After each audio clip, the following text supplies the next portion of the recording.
The case came to me the second week of October 2020, and on paper, it was the most boring thing in the pile. A small manufacturer up in Lorain, Ohio, had filed a business interruption claim after a fire in their finishing shop back in June. The insurance carrier hired us because the numbers on the claim didn't line up with the tax filings they'd pulled, and my boss handed me the folder on a Tuesday morning, with coffee in his other hand, and said, 2 weeks tops. Confirm the loss, note the discrepancy, we bill and move on. I remember the folder was thin. That should have been the first thing. The company was called Meridian Coating and Finish. 6 employees on the books, 1 leased building off Route 57, been operating since 2016. The owner listed was a guy named Ron. I made an appointment, drove up from the office, walked around the property with him for an hour. Fire damage was real. Everything smelled like burnt plastic and rain because someone had left the loading door open, and it had rained the night before. Ron was polite in that overly patient way people are when they've rehearsed their answers.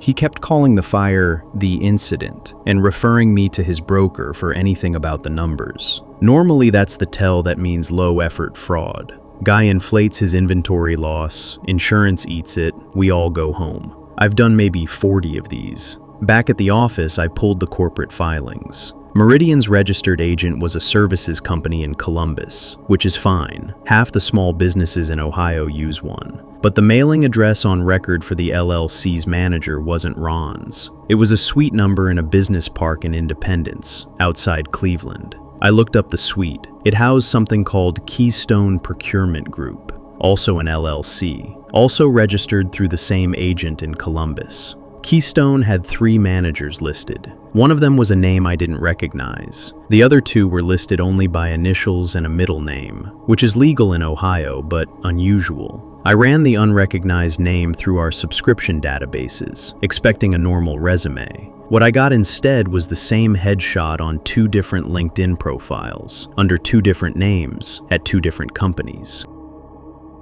Same jawline, same slightly crooked front tooth, one photo cropped tighter than the other. Same guy. I sat with that for a while. Then I went and got a coffee from the break room and came back and did it properly. I built a spreadsheet. I started with Meridian and worked outward through every corporate connection the filings gave me. Keystone Procurement led me to a logistics company in Youngstown. That led me to a real estate holding LLC in Akron. That one had the same phone number, buried in a footer of an old cached web page, as a consulting firm in Toledo that had dissolved in 2019 and reopened under a new name 6 weeks later. 6 companies, different names, different addresses, different stated industries. When I mapped out the officers and managers listed on state filings, the same 4 or 5 faces kept surfacing, wearing different names each time.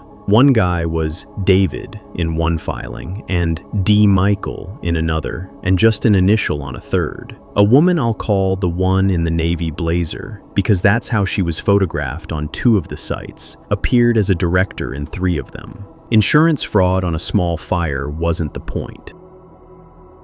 Meridian was one leaf on a tree, and the tree was doing something else, layering money most likely. Maybe wash and repeat with claims across different carriers. I wasn't going to figure it out on my own, and I wasn't paid to. My job was to confirm the claim was bad and hand back the file.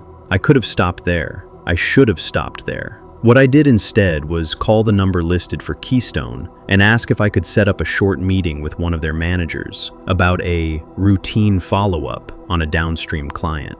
Sales pitch voice, non-specific. The guy who answered was calm. He asked me what firm I was with. I told him. He asked me to hold. He came back 40 seconds later and said, any afternoon that week worked, and did I want to come by their Independence office on Thursday at 2? I said yes and hung up and sat in my car in the parking lot of a speedway for probably 10 minutes. He hadn't asked what the follow-up was about. Thursday, I put on the plain gray suit I keep for depositions, packed a slim folder with nothing important in it, and drove up 71. The business park was the kind of place you forget the second you leave it. 3 long brick buildings, a shared parking lot, one dying maple tree by the entrance. Their suite was on the second floor. The name on the door was just a set of initials on a printed sheet of paper taped to the glass. No logo, no receptionist inside, just an open bullpen with unused desks. The man who came out to meet me introduced himself as David. Same jawline, same tooth. He smiled, shook my hand through his mask, and led me down a short hallway to a conference room. There were 4 other people already sitting at the table. I recognized 3 of them from the filings. The woman in the navy blazer was one. She wasn't wearing the blazer that day, but she was wearing the same small gold pin from the LinkedIn photo. They all had coffees in front of them, and there was a 5th cup, black, sitting at the empty chair, the one they'd left for me. David closed the door behind us and sat down and said, "We're really glad you came in. We've been wanting to talk to you about your investigation for a while." Nobody stopped smiling. I remember thinking very clearly in that second that nobody in the office had asked me what the follow-up was about, and nobody at that table had asked either. They already knew. I sat down. I put the folder on the table. I did not open it. The next 40 minutes were the strangest professional conversation I've ever had. They were polite. They offered me water twice. Nobody raised their voice. What they did, in a rotating way, was ask questions. Not aggressive ones, almost soft. What had drawn my attention to Meridian? Which carriers I typically worked with? Whether I'd shared any preliminary notes with the client yet? Whether my firm handled matters like this internally, or whether we tended to bring in outside counsel early. Each question was small on its own. Together, they were a map. They were trying to figure out exactly how much I had, exactly who I'd told, and exactly what would happen next if I disappeared from the file. I answered like a person who knows less than she does. I said the claim looked straightforward. I said I hadn't finalized any findings. I said our firm was small, and I mostly worked cases alone, which is true. And I made sure to mention twice that our file management system auto-syncs everything to the carrier's portal by end of day, which is also true, and which was the only real thing I wanted them to hear in that room. The woman across from me caught it. I saw her catch it. She didn't react, but she stopped asking questions after that. At one point, David said, "We just want to make sure nobody's time gets wasted on a misunderstanding." He said it like he was offering me a ride home. I said I appreciated that and stood up to leave. Nobody stood with me. They all just kept sitting there with their coffees, watching me pick up my folder. David walked me back to the door.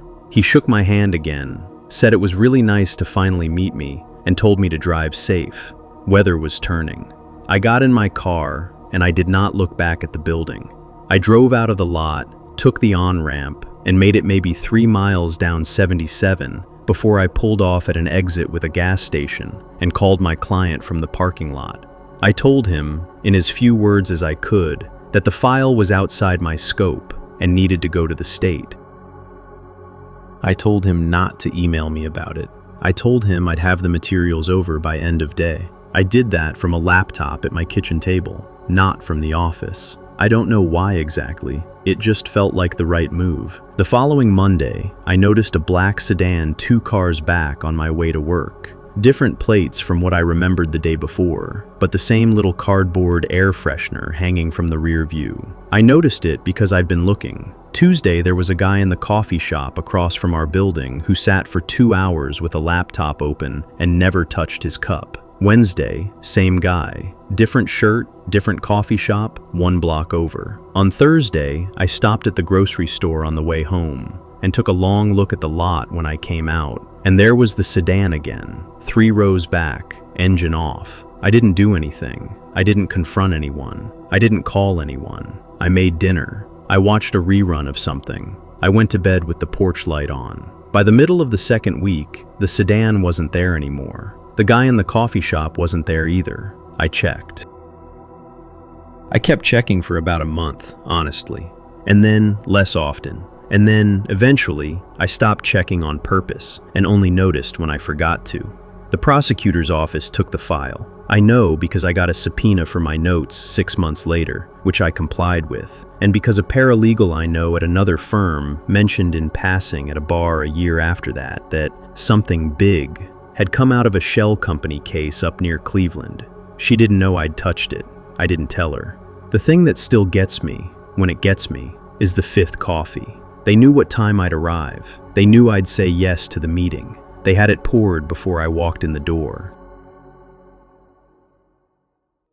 My wife went back to work when our son was 10 weeks old, and I took the rest of the leave. This was July 2022. We live in a 2-flat off Kedzie in the northwest side of Chicago, and honestly, I had no idea what I was doing. First-time dad, no family in the state, the baby sleeping in 20-minute chunks, and me watching the ceiling fan spin at 4 in the morning, wondering if I'd remembered to close the freezer. A neighbor 2 doors down, older woman named Marta, told me about a parent group chat for our neighborhood, WhatsApp thing about 130 parents, mostly moms, some dads. She said it was useful. Someone always knew a pediatrician who took walk-ins. Someone always had a spare pack of size 1s if you ran out at 11 p.m. She was right. First week I was in there, I got a recommendation for a lactation consultant, and a mom named Jess literally drove over Tylenol when my kid spiked a fever and I was afraid to leave him alone in the tub.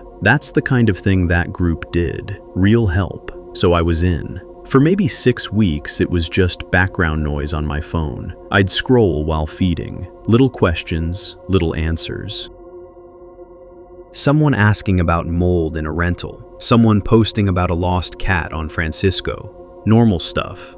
Then I started noticing a pattern. There was a woman on there, went by B. Sweet profile picture, kid about a year old. Anytime somebody asked about sleep, B would jump in with the same brand of white noise machine. Not just "I like this one," but a whole little paragraph. We were skeptical too, but after 2 weeks our daughter went from 4 wake-ups to 1, and the timer function is a lifesaver.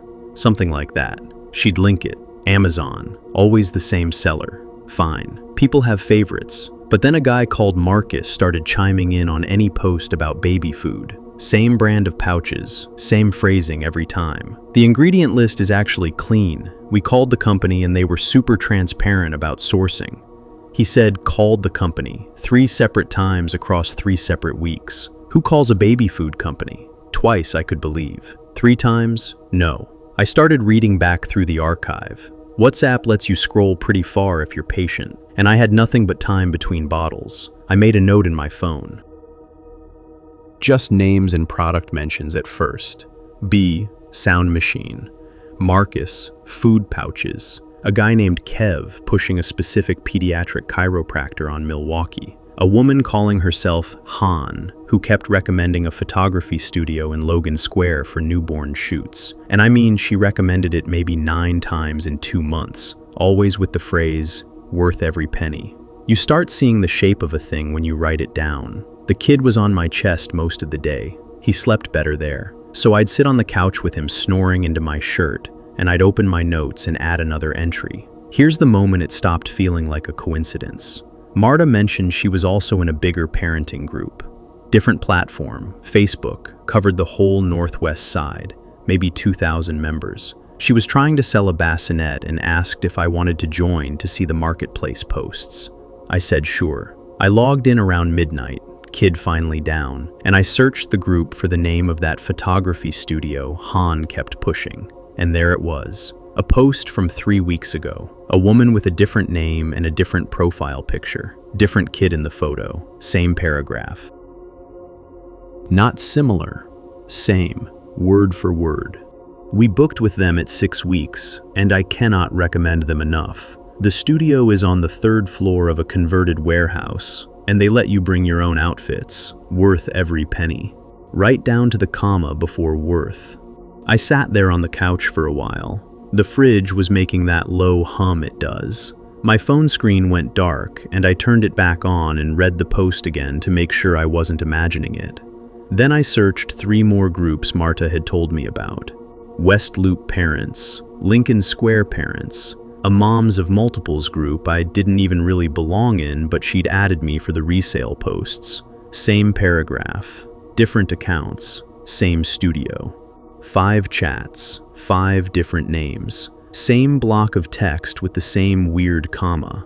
I got up, put the baby in his bassinet without waking him, which felt like defusing a bomb, and I sat at the kitchen table with a legal pad.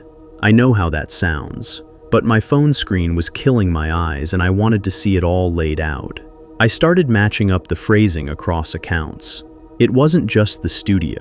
The white noise machine copy showed up in 2 other chats under 2 other names. The chiropractor line, 3 chats.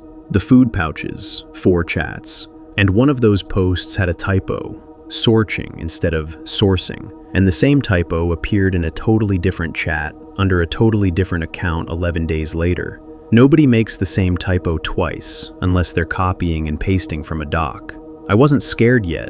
I was annoyed. It felt like I'd been letting somebody talk to me for 6 weeks under a fake face.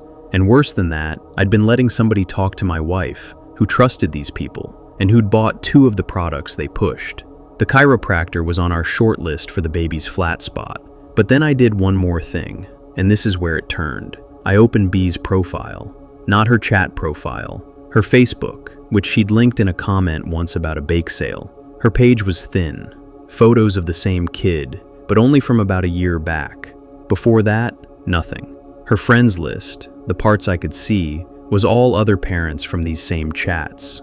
B was friends with Han. Han was friends with Marcus.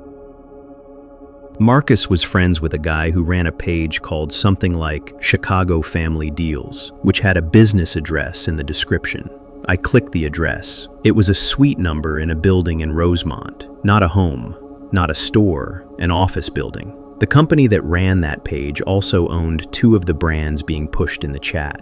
Not all of them, but 2, clearly. And a 3rd brand's website listed the same suite number in its contact page, buried at the bottom in gray text. That was around 2 a.m. The kid started fussing and I fed him and I sat there on the couch in the dark and I felt something I hadn't felt in weeks, which was fully awake. Not tired awake, actually awake. I didn't tell my wife right away. She'd been the one who called that pediatric chiropractor's office to book a consult. I didn't want her to feel stupid because she's not, and because none of us saw it. That's the whole point of what they were doing. The next morning I messaged the admin. Her name in the chat was Priya, and she'd started the group 2 years back after her own kid was born. I sent her a short message with 3 examples first.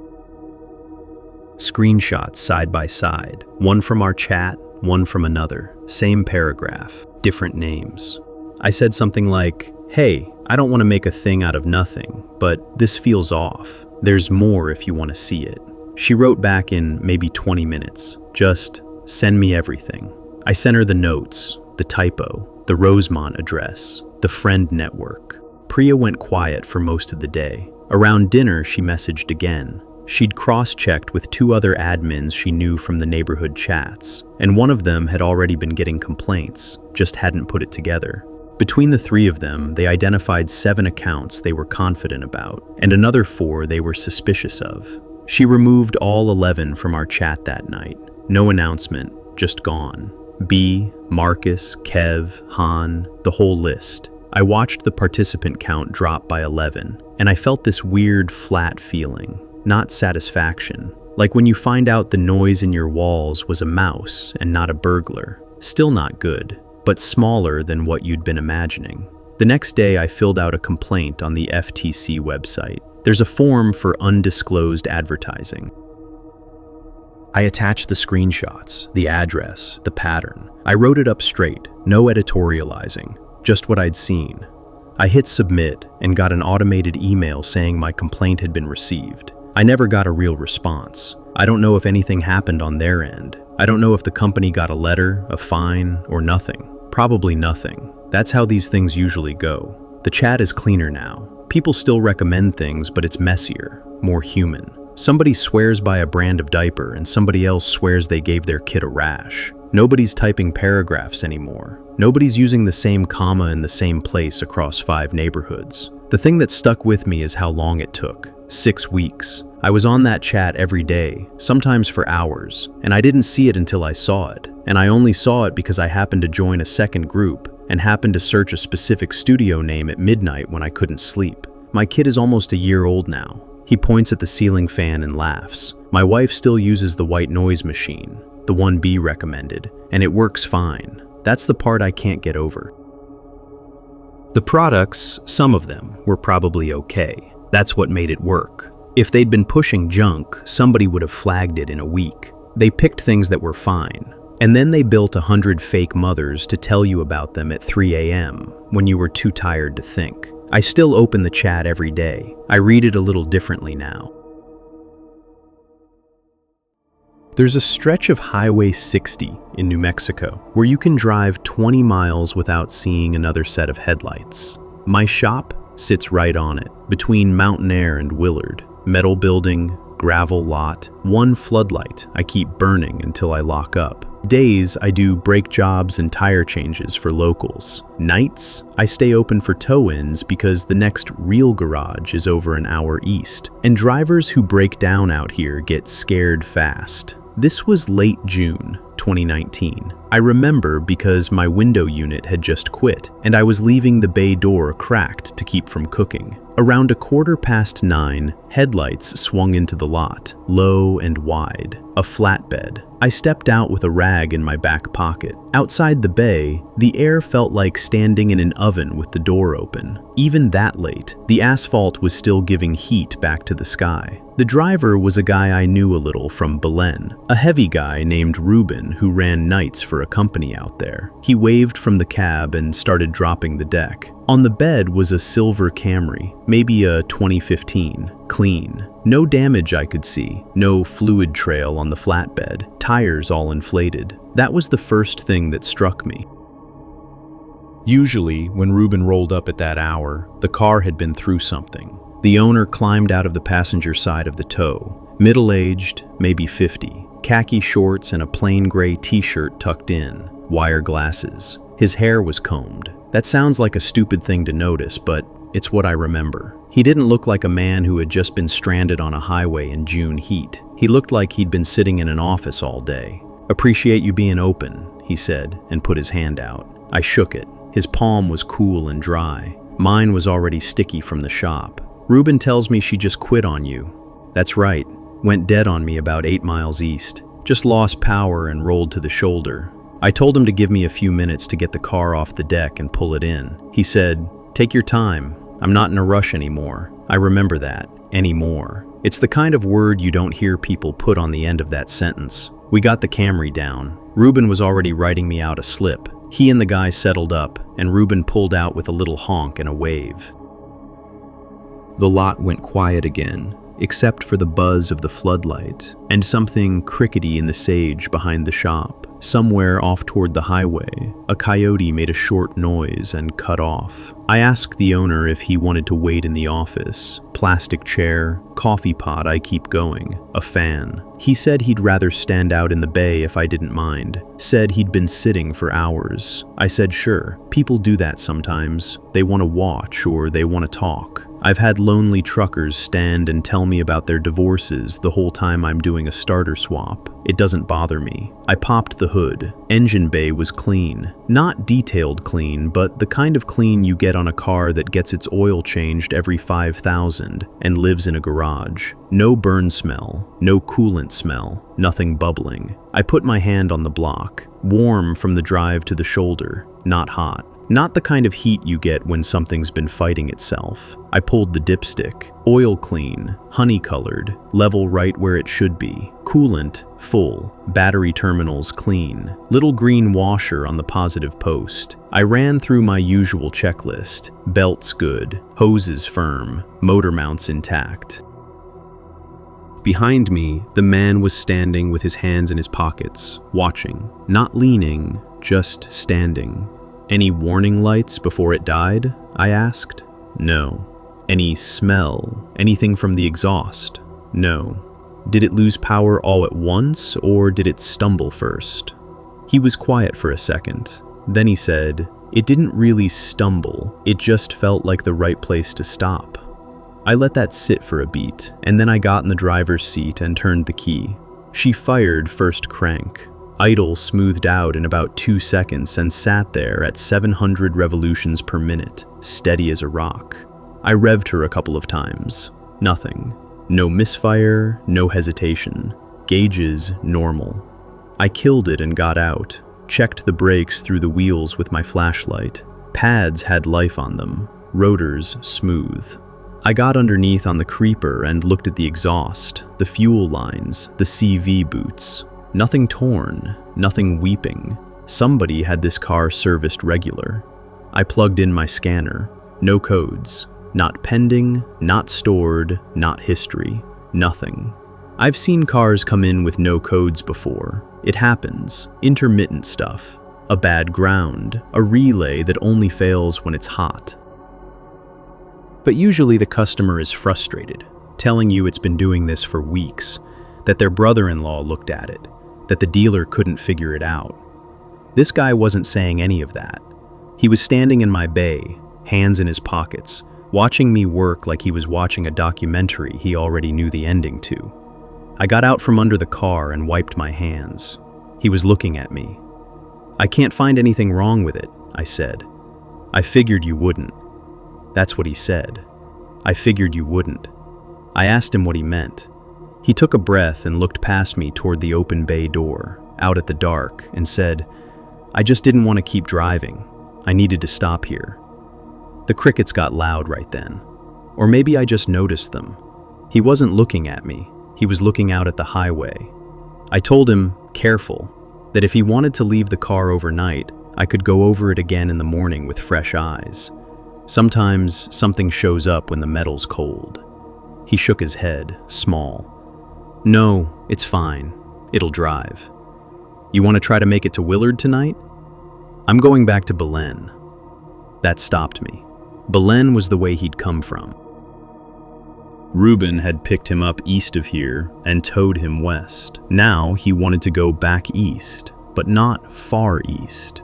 Home east. "You sure?" "Yeah, I just needed to not be on that road right then." I wasn't scared, exactly. I was uncomfortable. A guy telling you calmly that his car quit because he needed it to quit is not the kind of thing you know how to answer. My first thought was that he was having some kind of breakdown, a fight with his wife, bad news at a doctor, something. People do strange things when they're coming apart. I've seen it. I had a customer sit in my office once for an hour just so he didn't have to go home. So I nodded and said, "All right, I've got to charge you something for the diagnostic. Hour minimum, of course." I ran his card in the office, $92 and change. He signed the slip with a normal little scribble, thanked me twice, shook my hand again, that same dry, cool hand. Then he got in the Camry, backed out of my bay smooth, turned east onto 60, and his taillights got smaller until they were nothing. I locked up around 10:30, drove home to my trailer about 2 miles up a side road, ate a sandwich standing at the counter, watched some TV.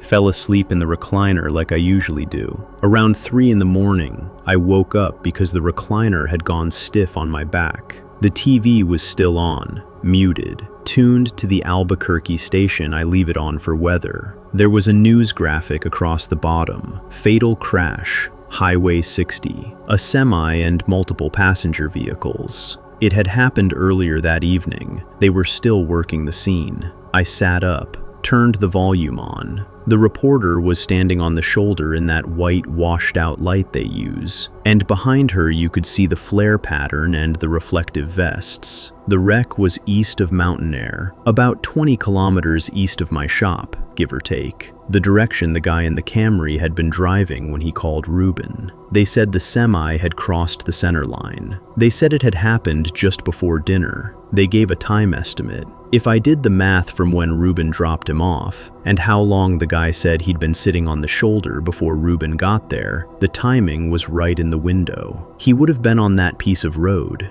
right there, right then. I sat in the recliner and looked at the TV for a long time. I didn't call anybody. I don't know who I would have called. He didn't do anything wrong. He paid me for an inspection on a car that didn't need one. He drove home to Belen. I didn't fall back asleep. Sat up in the recliner until the sky went pale over the ridge, then made coffee and drove in to open. Old boy from up the road came in for a serpentine belt around 8. I did the belt. I didn't tell him about the news. I've thought about the guy in the Camry off and on for the last few years. Not every day, not even every month, but when I'm out on 60 late and the highway is empty and the shoulder gravel is popping under my tires, I sometimes catch myself trying to remember his face, and I can't do it clean anymore. I remember the glasses. I remember the tucked-in shirt. I remember his hand being cool, and I remember him saying he just needed to stop here. He didn't say it like a man making an excuse. He said it like a man reporting a fact.